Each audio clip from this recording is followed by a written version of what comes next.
Welcome to Podcast This Escape, the podcast where we talk about the escape room we escaped from in the previous episode of this podcast. Daz, thank you so much. We had heaps of fun. Thank you. Oh, thank you for playing my room.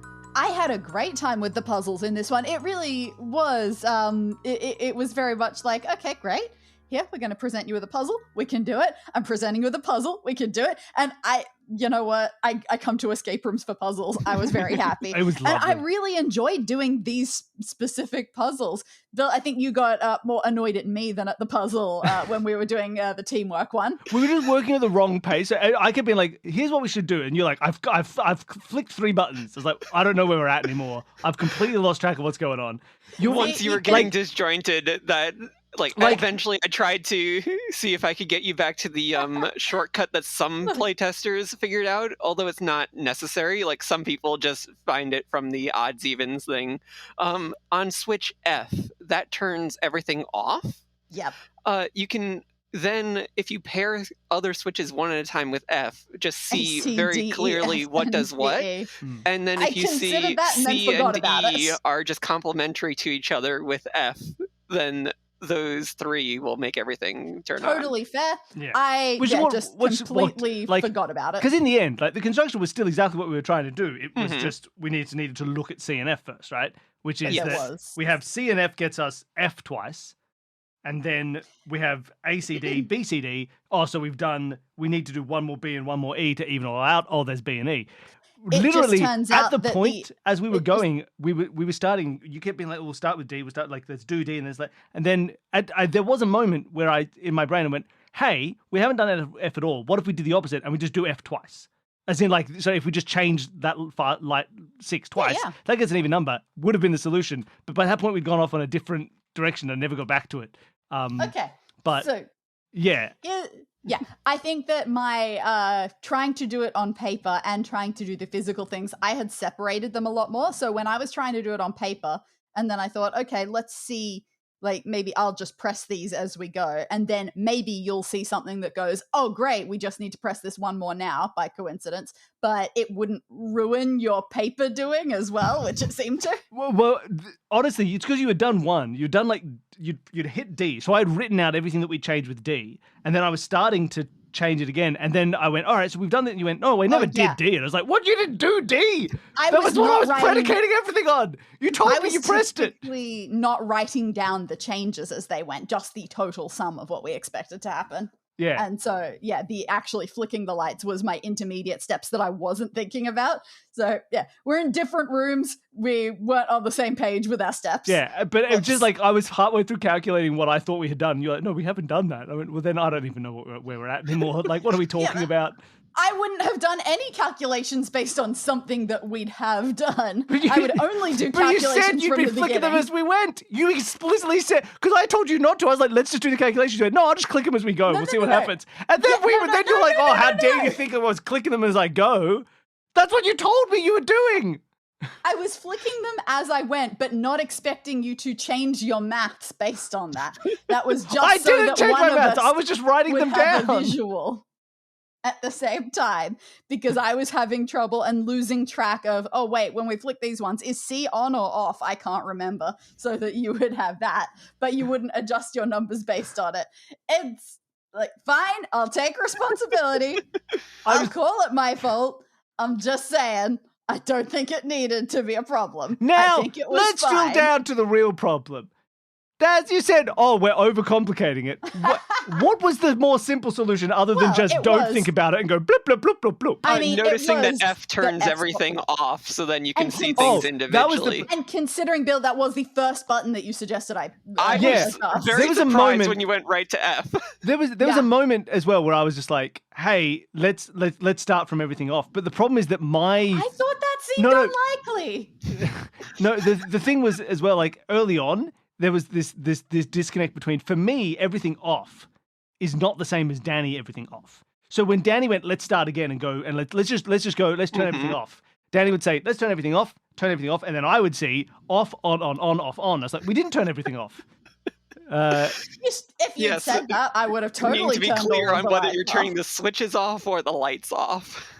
I was just going start again, not turn. Yeah. No, I got it. Like, it wasn't like But confusing, but it was just this like, let's start again. I was like, oh, I have to change up my start again position. We're usually so good at the communication puzzles. Originally, this was not split up into two different things. It was the lights and the switches you would see in the same spreadsheet, and then just I had a back-end spreadsheet so that you wouldn't actually see the formulas. So yes, there is a third spreadsheet involved in that you didn't see. I like both of them. How do you I don't know how you interlink spreadsheets like this. There is a lookup function in Google Sheets. Which file was this? If I look into the galley lights that Bill saw, that'll have the formula there. I can also say it's import range. Wow. I would like to just point out, if we had turned everything off, and started from nothing, and then thought, and then gone like, okay, so what can we turn on? That's more confusing for me looking at, because instead of the odds and evens are so much better to me, because now I'm going, okay, so then we press A, so now it's on, off, on, off, on, and then we press the next one. So now the A stays on, the B turns on, but the C and the D turn off, and the F turns back off, and then, I'm going to be very it just would not have helped. It would have been more confusing. How our notes look different and for this. To me, I suspect that we have written this out very differently. But to me, this is another example of, it's like, do it the simpler way, which is turn everything off and then start singing out, which is like, no, that I can absolutely exactly, see how that's the simpler way for some people. But it's like, to me, sounds very simple. It is legitimately exactly as complex with no difference. It's just a different way of talking about it. And to be doing it one way and then be like, do it the simple way. You're overcomplicating it. It's like, I'm not overcomplicating it. We're doing it the same way. We're just using slightly different terminology. I just find it really interesting, right? From a puzzle design perspective, because the same thing happened in Earlier Room where it was like, you guys are making it so overcomplicated by rotating things. Why don't you just divide it up into 4 sections, and each of the section is? And I was like, that's exactly as complicated. What are we talking about? You did it the way that is the standard difficulty. The shortcut is figuring out switch F, but that I don't think that's. I still don't understand that sentence. That the shortcut is figuring out switch F. What do you mean by that? It doesn't seem like a shortcut. If you want to look at both sheets at once, if you so you press F and then it turns everything off. And then it just so happens that's not a shortcut to me. Now we're just in a different starting position. I haven't shortcutted anything. The difference is you don't need to hold in your head which ones are off and on, and you can just look and see that B and D. Sorry, hold C on. And which E. ones? C. Sorry, would. Then A, B, C, D, E, F. Get everything. That's why. That's what we did in the end anyway. It's not a shortcut. It's just the same thing. It does require an extra step of thought to figure out that you can do that. So it is ultimately similar effort, but it's they're just different ways of thinking. The way your brain works, one of them is going to be simpler than the other. Yeah. I totally see that. It was one of my playtesters suggested splitting it up into 2 spreadsheets, and it definitely is a more interesting puzzle having to communicate with each other. I loved it. I had a great time. I would have preferred to succeed a little bit faster than we did, but that's okay. You had a solid time for the room overall. Excellent. It was a great puzzle idea. It involves technology that I don't understand. It gets a win from me. Good job. Thank you. The original work on this puzzle, I actually did while I was on a plane. Not the linking spreadsheets part, just the core spreadsheet that has the formulas in it for switch links to light. It was, okay, I have some time. Let me just mess around with this on a flight.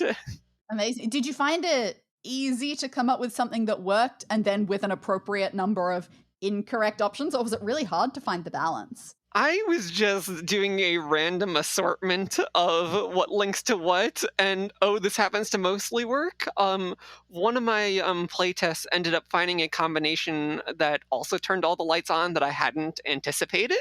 Nice. I then changed things slightly to remove the second solution. Yeah, I feel like anytime I very rarely use puzzles like these, one because I can't hold all the information in my head and I don't know technology to make it easier for me, but also I always seem to accidentally miss a solution that can be done in one button press.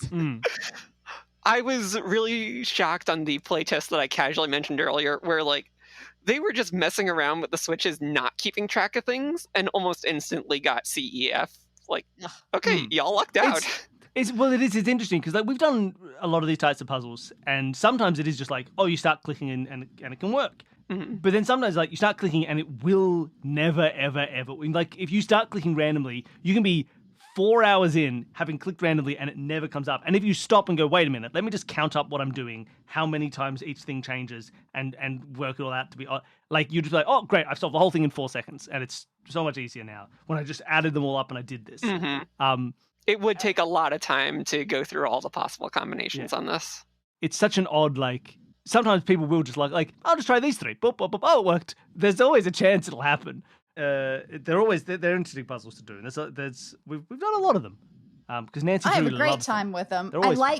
It's kind of like slide puzzles in the way that people can panic when they see them and just start pressing things around and just messing with them. And sometimes it'll work, but it turns out that if you slow down and write things down and approach it methodically, it might be slow.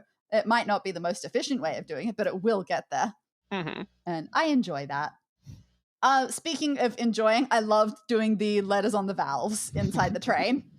I did happen to write them down perfectly, but it was just really enjoyable to me. Like, that is the sort of thing that's a little bit, let's just try it and see what happens, but also definitely following a distinct method that you want and hoping that it will make itself clear. And it just happened to make itself really clear, which...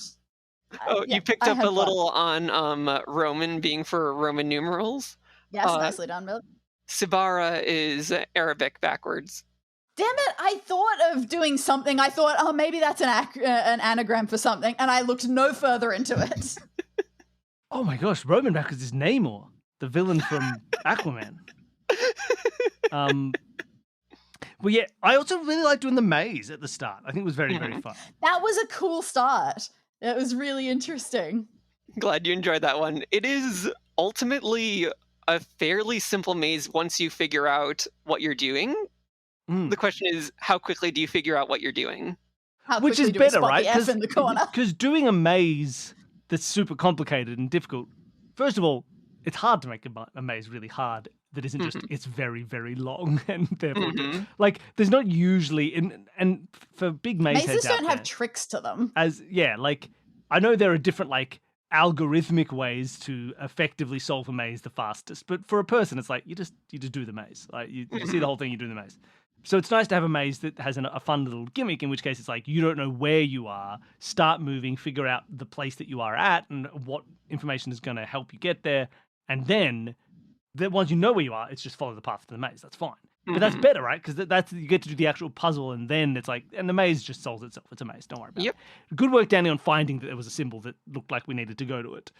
Because it was just like, great, we can figure out where we are. Who cares? Like, what are we talking about? You specifically pointed that out. You said, okay, once we know where we are, what then? Yeah, and what are we doing? I don't know, maybe it will make itself clear. And then I actually you found it, and you looked, and you saw there was an F. But no, that was really nice. It was nice to be able to go like, hey, if we go to that Y, we're going to learn some facts here because we'll know whether we go past it or whether it goes left or whether it goes like, this is going to be really helpful. So it was great. It was really nice. And you have to it's got an odd sort of like spot the difference feel of like, we're now in one of these 3. What's going to be our easiest way to distinguish between them? Is there going to be a blue below us? Let's find out. Oh, right. Now we know there is. And now we can know, is there a red below? And like, it's very nice. I enjoyed that. Good fun. So which of these which one felt like your favorite to design? I feel like just figuring out how to work the elevators. I do love my physical puzzles. No, totally. That makes sense. The elevators one was great, actually. I really, like, that's just like, think about how an elevator works. Step out, set another one up, now we can get the other one down. It was really great. That was clever to think, send the other one further away so that we can get the right elevator. That was good thinking. I really thought that, because you told us that we should be on separate computers, that there was going to be some... You didn't tell us exactly what sort of element of separation there was going to be. I absolutely thought it was going to be we were in one of the 2 elevators each. I was just waiting to get split up like that. Yeah, 100%. Or one of us goes to a different floor and the other one has to stay behind. All this sort of stuff. I got to be honest, Bill, as soon as you mentioned the possibility of different floors, I panicked. I'm was too much for me. Glad we couldn't that was a get lot. it. When it was like, you cannot operate this elevator when you're inside it, in my brain, I was just like, oh, thank God. Thank God there's not 9 escape rooms on top of each other, and we've barely started. Danny, you had symbols on you, and I had lungfish on me, and they weren't relevant to the room. So I have put a very big border on my page around those. You have alchemical symbols. Interesting. We have in other rooms had little bits and pieces that we've needed to remember. We keep needing to remember that we've got these passports on us. Danny. And I think, there are other bits and pieces we got to remember. Let's talk about the lungfish. Yeah. It pops up constantly in this arc. Mm-hmm. What the relevance of a lungfish is that it's a transitional sort of animal, right? It's like, I'm a fish, but I can almost do it.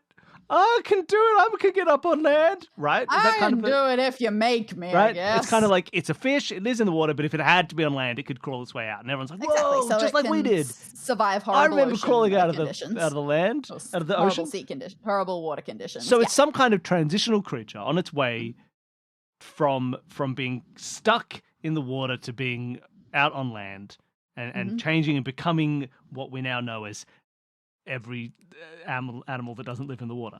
Feels like you're searching for what's the metaphorical application of this? Like, why is it like, because clearly all the alchemical stuff is because Graves is an alchemist, but he also has some weird lungfish obsession. Is he going to come out and be like, I am an alchemist who has learned to breathe in space. I will go to space and be the first man who lives on the moon. I'm in a transitional...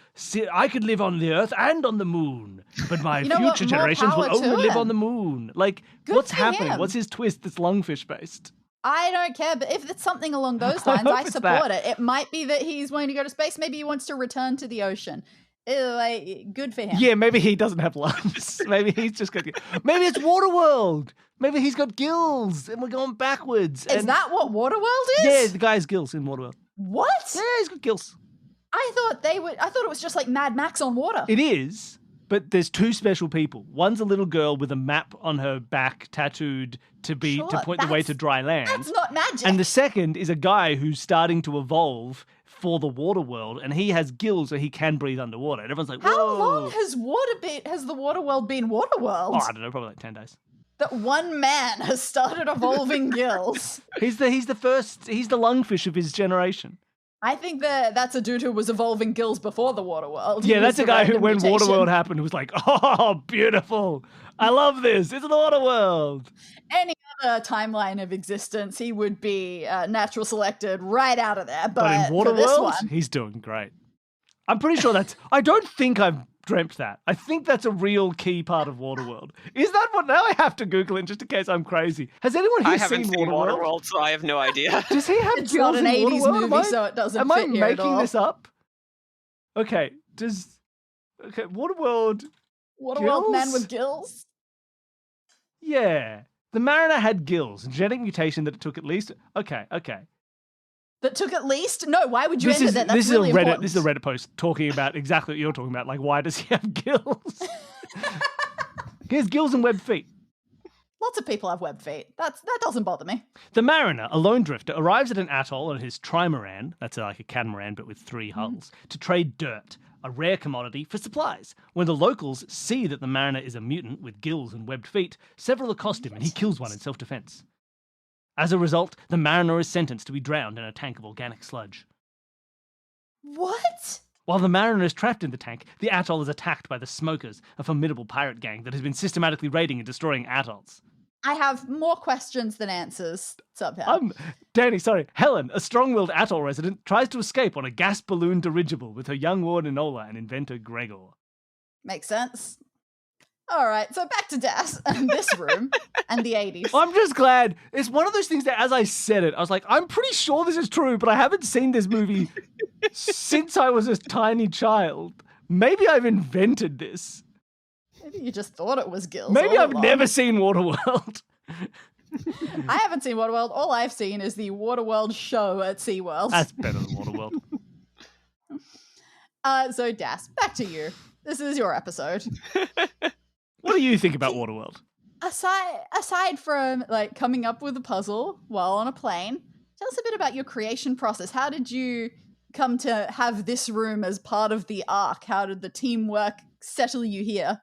When we were discussing like what rooms could go in this museum, I just claimed transportation since like that's part of my day job, so I somewhat know. Right. Like, we had mentioned before the actual recording started on my last room that I design roads for a living. Nice. So transportation stuff, generally aware, and I got the idea in my head. And yet this room had no roads. Interesting. Where we're going, we don't need roads. Naming the room after McFly occurred after basically all the work was done, and hearing on the bonus episodes that your dog was named McFly. Okay, this is too perfect. I'm stealing the dog's name. Nice. That's why I tried to make him an answer. It could have been. Yeah, and the DeLorean in the passport only came after the McFly name came about. Nice. That's beautiful. But having the experience with the last room that I did, where there was so much in that room, and I should not have put that much in that room, it was very hard to keep track of in my head as a GM when you could go through the room non-linearly. So this room, I made environmental or physical barriers that pretty much force you to go through the entire room linearly, so it's a lot easier to manage. And for sure. What vehicles could I somehow link to each other in what ways? Absolutely. Coming up with your obstacles, an incredibly important part of room design. And it worked well here because it was done in a reasonably linear fashion, but it didn't feel like we were being forced anywhere. We still had the freedom to look at things, investigate things. So it felt very clean in that way. Yeah, and in terms of like size amount in the room, it was a very good amount, right? Like in terms, we got through it in basically an hour. I was neither overwhelmed nor like underwhelmed. Bored. Even in the first room, we were told you got a kiosk, go. But no, good for an intro. That's and in the end, intro. Like in terms of the actual puzzle element of it, there was a lot going. Like there was a lot to solve. There was the maze one felt like a real puzzle. The lights one felt like a real puzzle. The gears or the whatever they were, they're not valves felt like a real puzzle. And we also had space to do an environmental thing. It felt like we were doing logical problem solving with the lifts coming up and down. It felt like it had every element of a good audio escape room. And it was compact, and it was sort of sleek and efficient. Not too many images, not too many things going on. I think it was really nicely designed, and it's interesting that you talked about like the other one being that you did maybe feeling for you like a bit cluttered to run or had a lot in it. It was hard to keep track of everything. It was definitely a learning experience. Yeah, but I think in your intention to make it more streamlined and efficient, like it has definitely paid off. Succeeded in terms of perfectly. like it did. It felt really like it just went smoothly from point A to point B in a really nice way, and at no point was there a moment of like either what are we doing, or like we haven't done anything for a while, have we? Like it had a really nice flow to it. So knowing you did that deliberately, it paid off. It worked really well. And the amount of puzzle work in there it made me feel rewarded at every step of the way. Awesome. Yeah. This is hard. It feels like there's so much less to talk about when it's just I don't know, man. Good job. True. I have a fun little tidbit. So we're recording this, or we started recording this like around an hour after episode 4 dropped, and I was listening to the beginning of that before we got on. Danny made a comment, or at least I think it was Danny, that happened to be very funny in the timing on that episode. Your comment was something along the effects of maybe the whole museum is going to eat us. And the end of this room, you got swallowed by the museum. Oh, that is true. We got eaten by a museum. I don't remember saying that at all, but I believe it. Oh, dear. Lovely. You did not realize how prophetic you would be. Now all we need is for Eve to be the pharaoh, and we're all good. Yeah. We've nailed it. I do actually have another question about this whole process for you. So we talked a lot about how you developed this particular room and like choosing it. How did you find the sort of collaborative nature of fitting your story in with everyone else's and working with at least 9 other sort of designers and more, because some people were designing together? Room 8 is an interesting time to how did that I very deliberately chose that I would be room 8, because one of the first things that I did think of was the ending of getting swallowed up into the floor. So... And that had to be a late game thing. That does have to be a late game thing. Nice. Yeah, it's been an interesting experience. A lot of the room is just self-contained in terms of just designing it, and then, okay, playtest, and we had the group meetings to say what the overall lore is. A lot of my time has just been playtesting other people's rooms and helping them with that. One of my playtests was a little challenging in... So I am sitting at my computer. I have 2 screens in front of me. I have my notes printed in front of me. We've had one playtester who's been running through like all the rooms in order to make sure things are continuous. Nice. Because group projects are hard to schedule, I happened to be traveling when it was my turn to playtest and not wanting to slow things down. I ended up running the whole room from just my phone. Oh, wow. So that was a little... Ouch. Stressful to have the tiny phone screen instead of being able to spread out. Yeah, fair enough. Beautiful. I'm glad I didn't. I'm glad to hear that there is streamlined continuity. That we've got a continuity editor essentially going on for this. Yes, we have 2 story supervisors in the background who are basically 12 hours apart from each other on time zones for whenever people need help. And then an outside playtester who's been running through everything. Aw, you guys have done so well with organizing all of this. You're so efficient. It's really impressive. I mean, the group deserves credit for that. I've just mostly been this room. Yeah, and so far, that's what most people feel like they've come on saying, and I don't think it can be true. Just one person has done all the work, and they've not put on yet.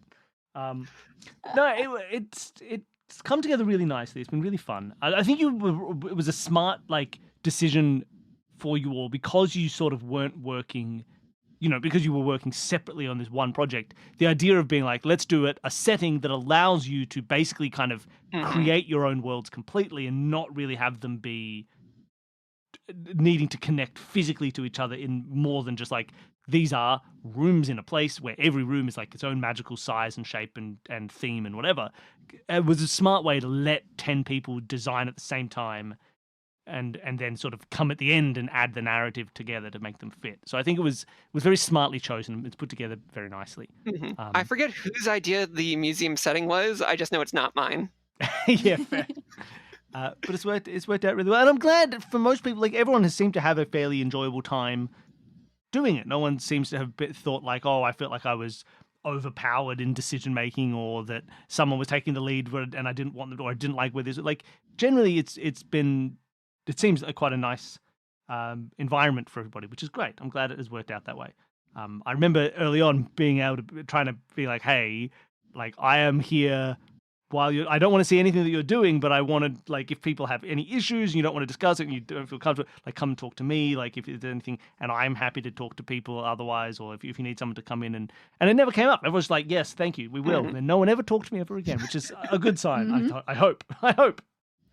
From what I understand, I created a thread and said, hey, you can talk here and we won't look at it. Oh, then no one trusted us. My immediate understanding is that people went into that thread and said, they're totally going to read this. Let's go somewhere else. Which is not true. I specifically went into the settings on my Discord to say, for this particular channel, do not give me any notifications other than if I am tagged. So I will not see them. They'll never pop up. I don't have to avert my eyes. And everyone just assumed that we wouldn't do that, which is very rude. You know that Taskmaster task where Paul or Alex says, I wouldn't do that. And then it's just see how much do you trust him. I would win that. Whenever someone posts a link and says, don't click this, I don't click it. I trust them. Don't even click it. Much thanks to Osandra for hosting us on their server. No, how dare you, Osandra? How dare you host another server? I don't care how much work you've put into this. Put all this work. You don't trust us. It's a fundamental betrayal. Osandra built the rest of the arc. Osandra built a lot of separate channels for us to stay organized, been very helpful, and then scheduling our playtests. I absolutely believe that Osandra has been an incredible help and a good part of this project. But still, it was an efficient betrayal, but a betrayal nonetheless. But no, look, it was very lovely. Thank you so much for coming on and running the room for us. We had a really lovely time. It was great. Mm-hmm. Absolutely. It all came together really well. It worked. I at some point I got very scared that I was going to have a massive section for the maze, and I had a whole new page, and it was like, no, it didn't take up that much space. I got heaps of space. But no, that was great. Thank you so much. It was really lovely. So thank you for coming on and running the show. Thank you so much. Glad you enjoyed. Good luck with the rest of the arc. Yes, I hope it goes really Not well. much to go now. Thank you, Danny, for playing another room with me. It's very fun. And thank you, everybody at home, for listening. I hope you enjoyed the show. I hope you've been enjoying this connected arc as we come through to getting closer and closer to the end of the year, the end of the season. Thank you so much. If you want to help support the show, the easiest and best way for you to do that is to just tell people about it. Just mention it online, mention it in person, talk to people you know, people you don't know. If anyone's ever like, I need a recommendation for a show that's even vaguely tangentially related, recommend this. Word of mouth is the best way to help podcasts grow, especially in a modern context where apparently now you can't even trust that the people you're listening to are human beings and not just fully artificially generated. You have to just listen to other people. Say, hey, listen to Escape This Podcast. It's run by humans. So go and tell people about that. That's now a selling point of the show. You can also help support us on Patreon. We don't run any ads on the show. We just we use so little AI in our show that one of our guest game masters came to us with concern saying, "Is Photoshop okay?" That's true, and we said no. Photoshop is the tool of the oppressor. No, we said that's perfectly fine. Pencil only. Pencils only. Pencils you've made yourself. Graphite purists. You have to cut down a tree and find some coal. No, that was perfectly fine. But we support the show through crowd donation. That's how we run this. That's how we think. That's our favorite method of art being supported, is that we are making something free for most people that you can donate to help support. And if you donate, there are some fun little bonus things that you can look at for people who do donate to the show. Anybody who donates at any level can appear as an NPC in one of Danny's rooms, or sometimes, a water park or a horse. There's also weekly bonus episodes for people who donate at $5 a month of playtest audio or cryptic crosswords or us solving 2-minute mysteries or Encyclopedia Brown stories, things like that. There's monthly videos. There's a new weekly show for our $10 donors where we rewatch the 90s witch-based series Charmed and are having a really lovely time doing that. There's trivia. There's a whole bunch of fun stuff. So go and check it out. We absolutely appreciate everybody who supports us there. And you can be one of them. And then we'll appreciate you too. And you know who else appreciates you? All the people who don't donate, who get art for free because you're helping to make it happen, like a cool person supporting the arts. So thank you, everybody who supports us there. Thank you again, Danny, for playing with me. Thank you so much, Das, for running the room. And that's it. That's the end of the episode. Bye, everybody!